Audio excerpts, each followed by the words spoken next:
In the early hours of a cold winter morning, several radar dots appear over the Arctic Circle. They are moving under stormy skies, lumbering foreign beasts carrying a deadly cargo bound for the west. NORAD scrambles bomber interceptors to get into the sky, but the call doesn't go to the American air bases, but rather to their friendly neighbour to the north and to their incredible home-built aircraft, the Avro Arrow. Pushing the throttle to reach over Mach 2, these Canadian interceptors have been specially bred to hunt out the greatest menace of the 60s, Soviet nuclear bombers. Armed with twin 1.5 megaton nuclear rockets, these jets have the speed and firepower to catch up and wipe out any bombing run attempt over the North Pole. Yet this jet never entered active service. No plane was more well-built, no jet more superior, and no story more tragic than the Avro Arrow. Many Canadians believe that this aircraft was so advanced for its time that even 40 years later, it was still being considered for modern defense. But just before its maiden launch, the entire project was cancelled, scrapped, and the prototypes destroyed, seemingly without warning, and over 30,000 workers lost their jobs. This is the tragic, legendary story of the Canadian jet, the Avro Arrow.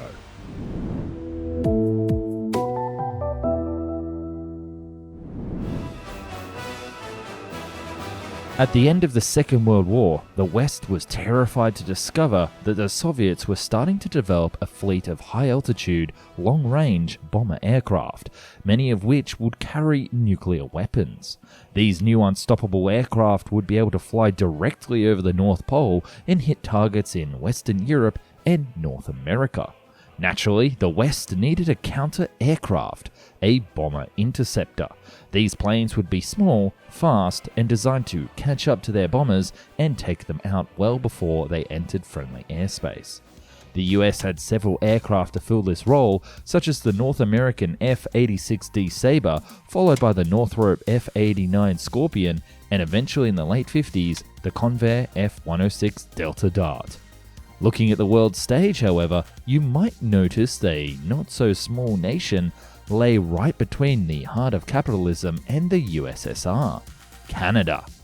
Canada had effectively taken on a new role as Defender of the North, falling under a flight path of Soviet bombers, and it was about time it had its own aircraft to help protect its airspace. This is what they came up with. The jet would officially be called the CF-105 Arrow, built by Canadian aircraft manufacturer Avro Canada, which is better known today as Avro. It was designed with a crew of two in mind, sitting in tandem with one behind the other. The plane would be 77 feet long, which is 23.8 meters, and a height of 21 feet, which is a bit over 6 meters. The wings would be a delta shape designed for speed and have a wingspan of exactly 50 feet, or 15 meters, which is a very nice round number. It would have had many of the same advantages of the swept wing in terms of transonic and supersonic performance, but offered much more internal room and overall surface area, useful for fuel tanks and more lift when flying at serious speeds. And let's talk about that speed. The aircraft was designed to be deployed fast and catch up to the best that the Soviets could throw at the West. It would have a top speed of 1,136 knots, which is 1,307 miles per hour or 2,104 kilometers per hour, with some modifications to push it well into Mach 2 territory. Armament was stored in a large internal bay located in the belly position of the aircraft, taking up over 1/3 of the aircraft fuselage. A wide variety of weapons could be deployed from this bay, such as the Hughes Falcon guided missile, the Velvet Glove air-to-air missile, or 4 general-purpose 1,000-pound bombs. Because of the shape, the front wheel was long and thin and had to fit snugly under the nose, an engineering marvel for the time. The bomber interceptor would have a combat range of 360 nautical miles, around about 670 kilometers. or if out just on a little patrol, a top range of around 718 nautical miles, which is 1,330 kilometers. Naturally, there were plans to fit the aircraft with additional fuel tanks where needed, but as it was a defense fighter, it wouldn't have to go very far from the airbase.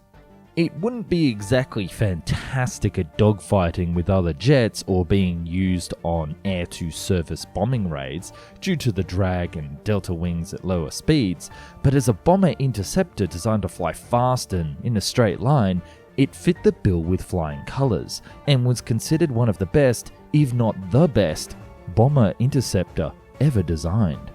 But developing a home-built superior bomber interceptor wouldn't be easy, and overcoming the technological challenges and insurmountable political ones would prove to be impossible. But to understand the downfall of the Avro Arrow, we need to start where it all began.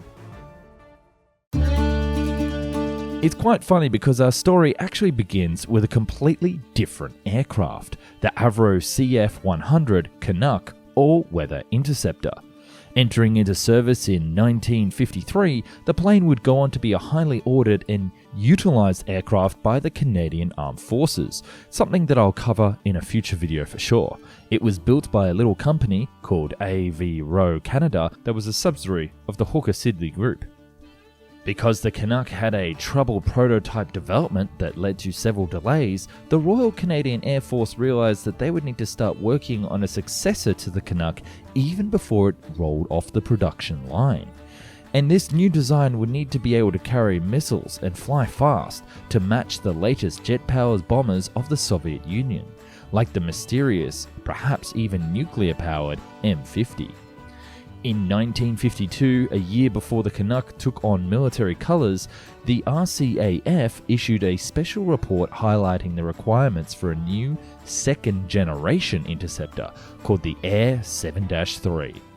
This new aircraft would need to carry 2 crew, have twin engines, and a range of at least 300 nautical miles, 556 kilometers for those using metric, for low-speed missions, as well as a short 200 nautical miles range when it was flying at top speed.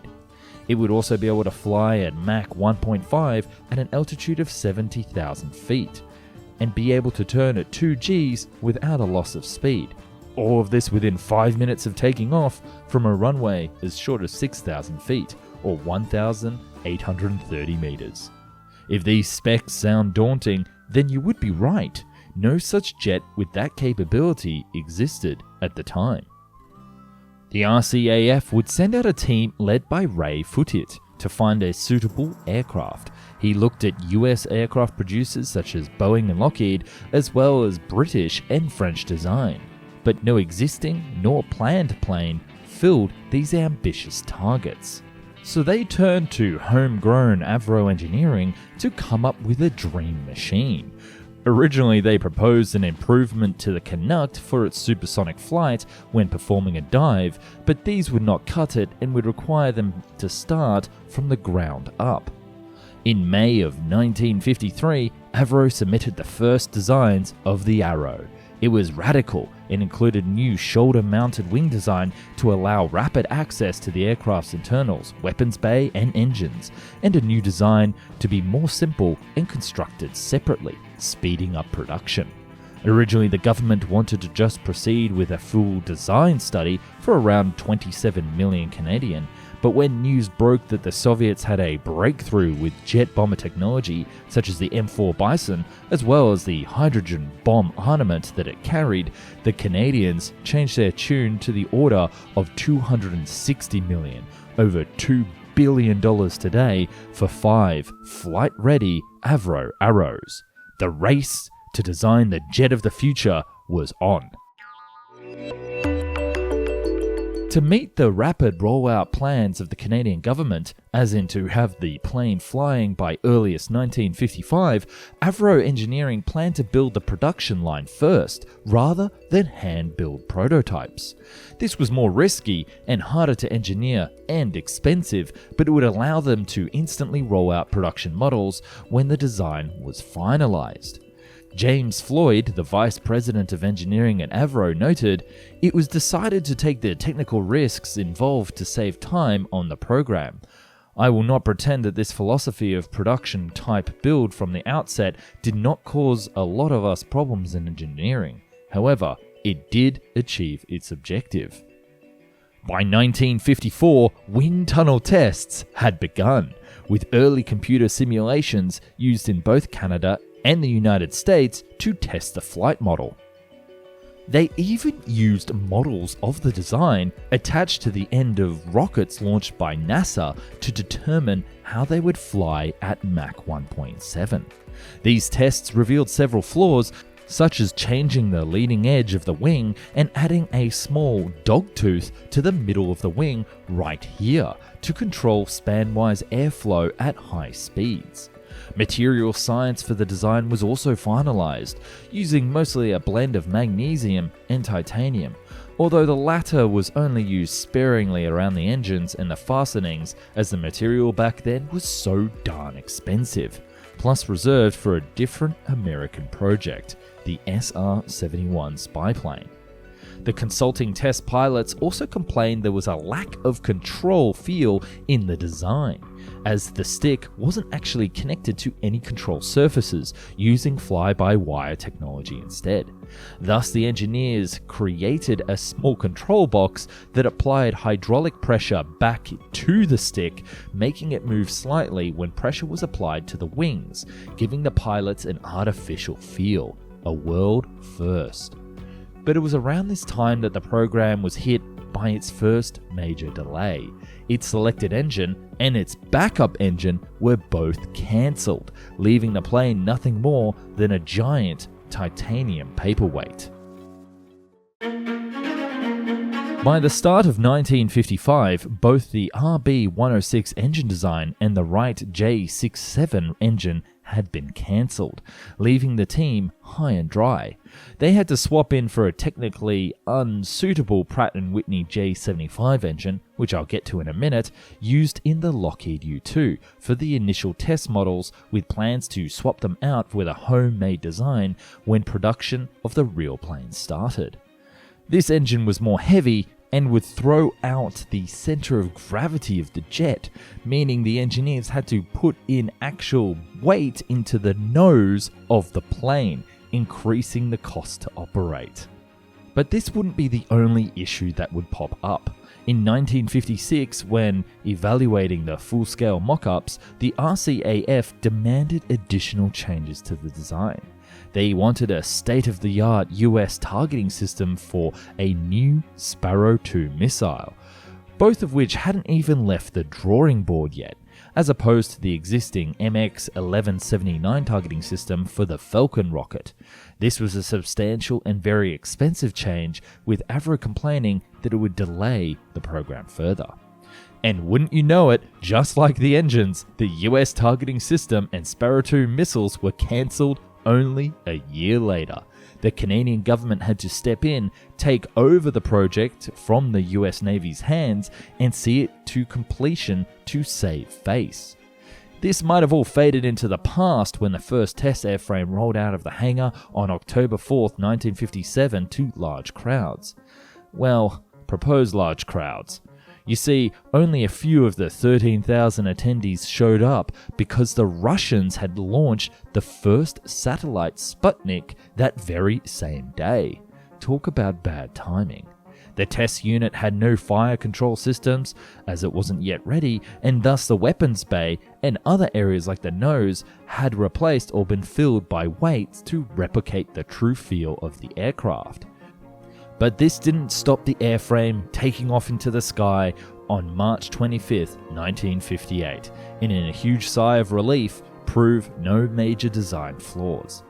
The CF-105 Avro Arrow demonstrated excellent handling and was able to go supersonic on its third flight, breaking records by going over 1,600 kilometers per hour whilst climbing and even hitting a top speed of Mach 1.98, smugly reported as not even realizing its true power. Test pilot Jack Woodman, the only pilot to ever fly the Arrow, reported the aircraft at supersonic speeds was pleasant and easy to fly. During approach and landing, the handling characteristics were considered good. He would even go on to say that excellent progress was being made in the development. From where I sat, the Arrow was performing as predicted and was meeting all guarantees. It seems that the jet of the future had finally arrived and the world would change forever. Well, almost. What happens next is one of the most controversial choices ever done in the history of aviation, and I commend you to hold your color as we ride this political roller coaster.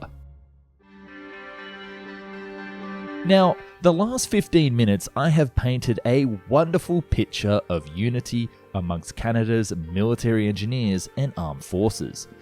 However, this wasn't exactly the case. You see, while the Air Force loved the Arrow, the Army and Navy were a little bit jealous that so much money was being diverted into this project.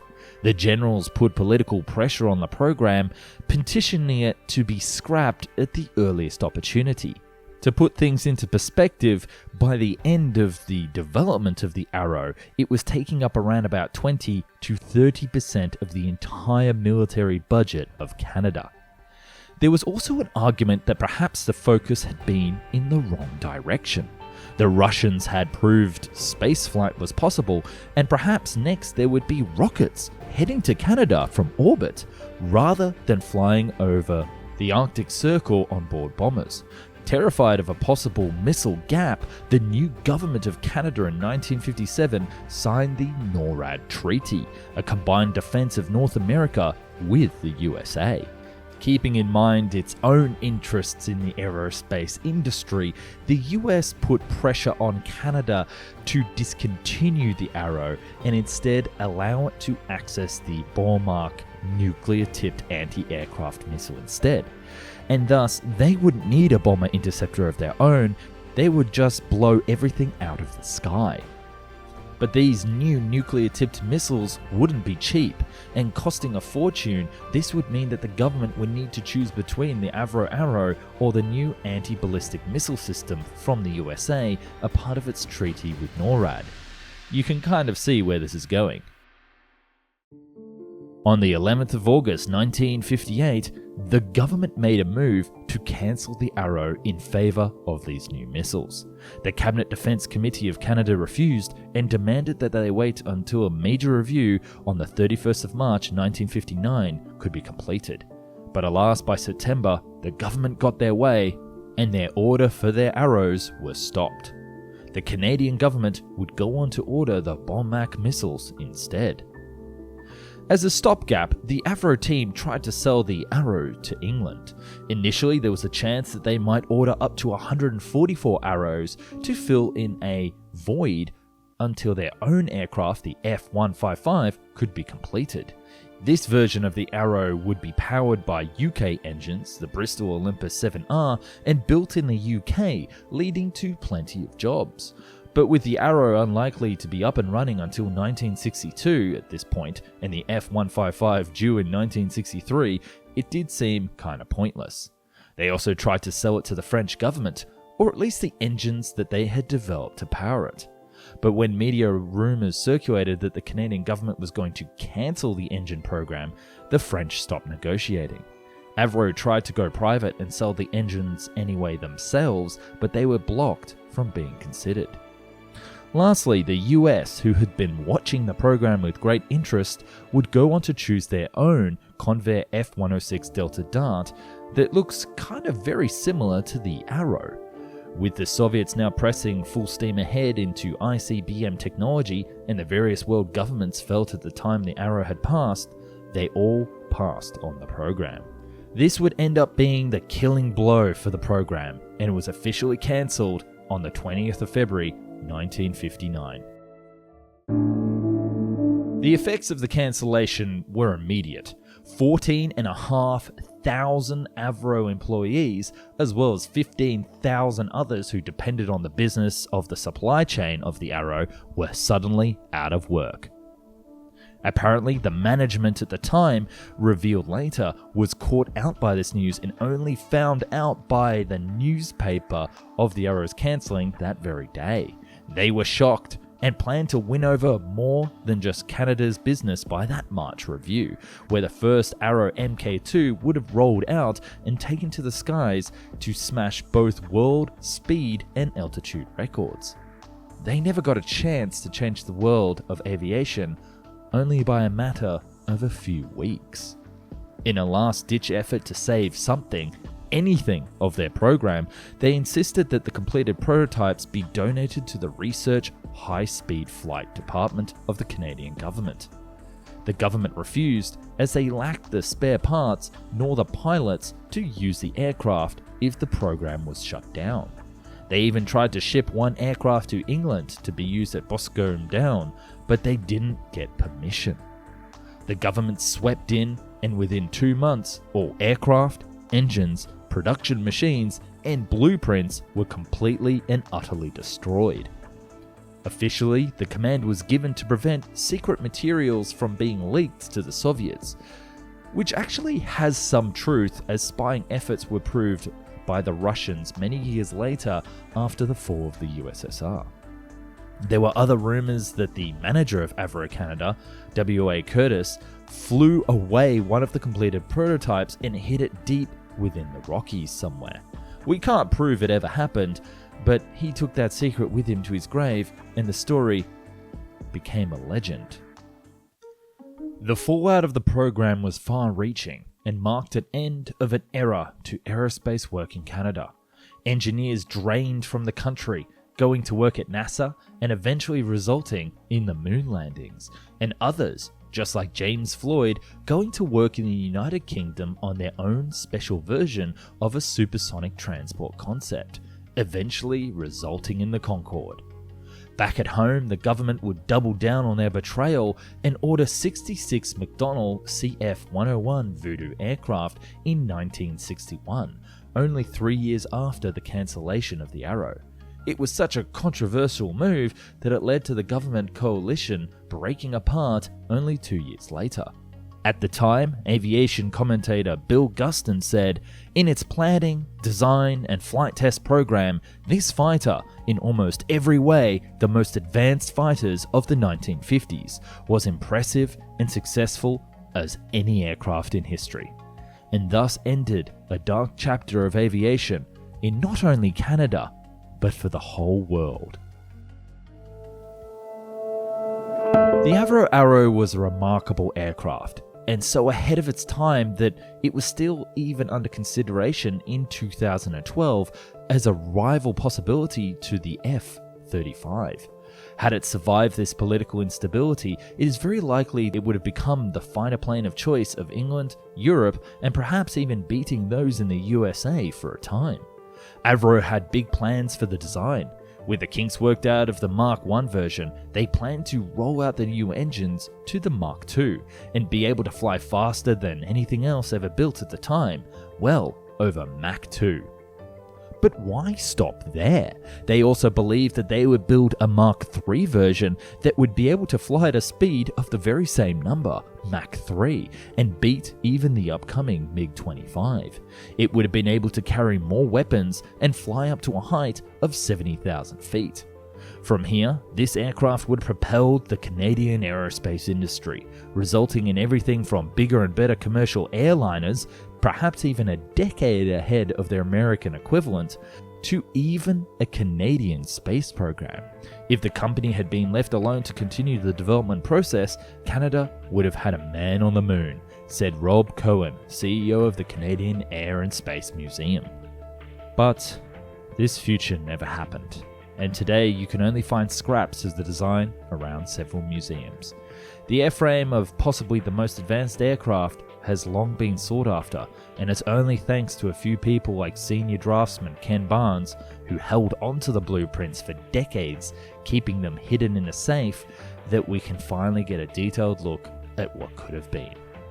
There are now various full-scale and model replicas found in museums across the country, and the aircraft's legacy has been cemented in the general consciousness of the country. For Canadians, the Avro is more than a simple jet fighter. It is a symbol of pride of their engineering prowess, their homegrown ingenuity, and their drive to create possibly the greatest aviation aircraft the world has ever seen. It was lightning in a bottle, and perhaps we may never see its like again. While many hailed the Avro as a miracle of engineering, it was a program plagued by cost overruns, delays, too many cooks in the kitchen, and a role that was increasingly diminished. The world didn't need any bomber interceptors, it needed a way to combat nuclear missiles. Plus, with only a short range, Canada would need 300 Avros to defend its territory, a cost that was astronomical back then.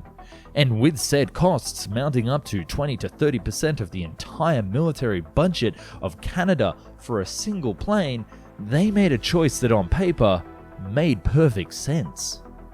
A lot of romantics might say that it wasn't the right idea, and then in retrospective, the move by the government was bad, but at the time, we should suggest that they were between a rock and a hard place, and this move was seen as the lesser of two evils. What do you think? Let me know down in the comments if you think they did the right choice. I read all the comments for this video and I want to know what you think, especially if you're Canadian. Was it right for the government to get rid of the Avro, or do you think it should have remained? This video is already my longest ever, and for those that have been demanding that I do the Avro, I hope that you have enjoyed the journey with me today. If you want to find your own way to support the channel and not be like the Canadian government, then you can either be a channel member right here by clicking the join button, or you can become a Patreon, both where you'll get to see new videos early, see behind the scenes, chat directly with me, and even choose topics just like this one. So jump on and check it out. And again, if you've just come to the channel, give this video a like and a subscribe, and thank you so much for watching my little video today.